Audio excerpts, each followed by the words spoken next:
මේ රටේ උනේ ත්‍රස්තවාදයත් එක්ක යුද්ධයක් විතරයි. මේ රටේ නන්දි කඩාල් වල මැරුණේ ත්‍රස්තවාදී. මේගොල්ලෝ සිවිල් ලැසියෝ කියලා කියන්නේ ත්‍රස්තවාදී හිටපු ටූ ටෝන් කාරයෝ. වෙලේ පඩයන්ට ආයුධ අරන් ගිහින් ඉවරලා ටූ ටෝන් කාරයෝ. ඒ කියන්නේ උන්ගේ LTT ඇඳුමේ භාගයයි අනිත් ඇඳුම LTT සිවිල් බැඳුම. උන් මැරුණාට පස්සේ ආයුධ අරන් ගිහින්ලා උන්ව දානවා සිවිල් ලැසියෝ කොටට. උන් සිවිල් ලැසියෝ වෙන්නේ කොහමද? ලංකාවේ හමුදාව වෙඩි තිබ්බේ ත්‍රස්තවාදීන්ට විතරයි. ලංකාවේ හමුදාව සම්පූර්ණයෙන්ම ත්‍රස්තවාදයක් එක්ක යුද්ධ කළේ. ලංකාවේ වෙන ප්‍රශ්නයක් උනේ නැහැ. මුන් ඇවිල්ලා මේ බඩගෝස්තරවාදයට කරන්නේ. මුන්ට එංගලන්තේ මුන්ට මෙහෙවලා අපිට කරුණා කර යන්නලු. තනිකර කොටියව තාත්තල් එකක් දුන්නා ගිහිල්ලා. උන්ට එංගලන්තේ ඇතුළු යුරෝපේ ඇමරිකාවේ කැනඩාවේ සිටිසන් ගන්න ඕන කමට රට ඇතුලේ ප්‍රශ්න ඇති කරන්නේ. මේක නැතුව වෙන ප්‍රශ්නයක් නැහැ. ලංකාවේ ප්‍රශ්නයක් තියෙන ජනසංහාරයක් වුණා නම් වැල්ලවත්තේ නේ වැල්ලවත්තේ කොහොමද දෙමළ මිනිස්සු ඉන්නේ? සංහාර කරේ කැනඩාව. කැනඩාව ඇබෝරිජිනරුන්ව මැරුවා. කැනඩාව ස්වදේශිකයන්ව මැරුවා. ස්වදේශිකයන්ව මරලා කැනඩාව බලහත්කාරයෙන් කැනඩාව කියලා රජයක් හැදුවා. மகிழ்ச்சி கொண்டது. அவர்களின் பேரின்பம் என் கண்ணீரில் தான் இருக்க முடியும். ஆனால் என் கண்களுக்கு நான் அடிமை இல்லையே. அவர்களின் முன் கண்ணீர் இம்பையம் தடந்தறிந்திடுமே ஆதிக்கத்தின் குரல் யாவும் இடி மின்னல் தாக்கி அழிந்திடுமே அதை பார்ப்போமே. ඇති හවස බලාවුන් වාර කොපමණද එනවා වගේ යනවා දෙනවා වගේ පෙනෙනවා මොනවා වුණත්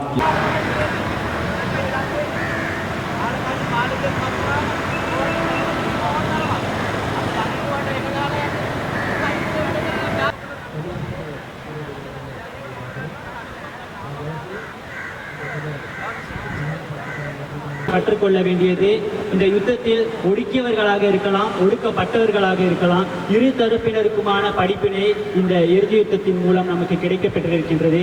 ஆகவே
මෙයාලට යුරෝපේ රටවල් වල සැපේ ඉන්න ඕනේ. ලංකාවේ ප්‍රශ්නයක් නැත්තම් නෑ. මෙයාලට මේ යුරෝපේ රටවල් වල සැපේ ඉන්න මෙයාලට ලංකාවේ ප්‍රශ්නයක් තියෙනවා කියලා කිව්වේ නැත්තම් ඉන්න බෑ. මේගොල්ලන්ට හැම වෙලේම ලංකාවේ සිවිල් වැසියෝ සංහාර කරා අරවා වුණා මේවා වුණා කියලා පෙන්වන්න ඕනේ. ඒතර අනිත් එක මෙතන ඉන්නවා පලස්තීන ත්‍රස්තවාදීන් උදව් කරන මිනිස්සු. ඊශ්‍රායලයට විරුද්ධව කතා කරන මිනිස්සු ඉන්නවා. හරිද? මේ ඔක්කොම ත්‍රස්තවාදී. එතකොට මේගොල්ලෝ මේ යුනිෆෝම් එකට අපකීර්තියක් කරනවා අපිට නිහෙන්න බලන් ඉඳලා අද මගේ පවුලේ 14ක් මැරලා තියෙනවා ඉඳුරාම සේවයේ. හරිද? හමුදාවේ මගේ මාමලයි කකුල් නැහැ. හරිද? අපේ පොලිසියේ ඉන්නවා. නාවික හමුදාවේ ඉන්නවා, ගුවන් හමුදාවේ ඔක්කොගෙම ඉන්නවා. හරිද? එතකොට මුන් හැමදාම ඇවිල්ලා මේ අපිට නිදහස මේ දෙහිවල වැඩි ඕනේ නැහැ දෙහිවල බෝම්බ ගැහුවා. ඉස්කෝල ළමයි මලේ.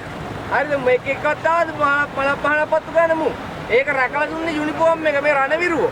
එතකොට මේ මුන් කොහමද ඒ රණවිරුවන්ට මේ අපකීර්තියකට පත් කරන්නේ මේ සිවිල් ඇසියුම් මරුවා කියලා. කොහෙවත් සිවිල් ඇසියුම් මරලා නැහැ. මේක සම්පූර්ණයෙන් නවත්තන්න ඕනේ. මේකට ආණ්ඩුව ක්‍රියාමාර්ග ගන්න ඕනේ. සම්පූර්ණ ඕගොල්ලන් වැරදි වැඩක් කරන්නේ.